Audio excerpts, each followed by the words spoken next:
an impressive statue in Roman stone set before a wall of green marble. It's Hollywood's annual presentation of Academy Awards and a great occasion for British filmmakers. The best actor is named by Cary Grant.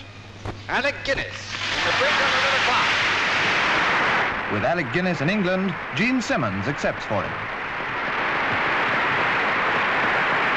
Now, Gary Cooper names the best picture of the year. The Bridge on the River Kwai. A tremendous ovation for the British film which has won 7 Oscars.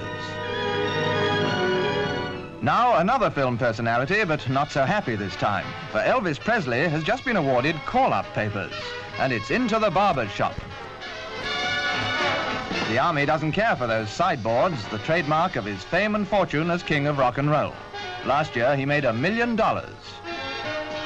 Now he's on GI pay and cool, real cool, around his ears.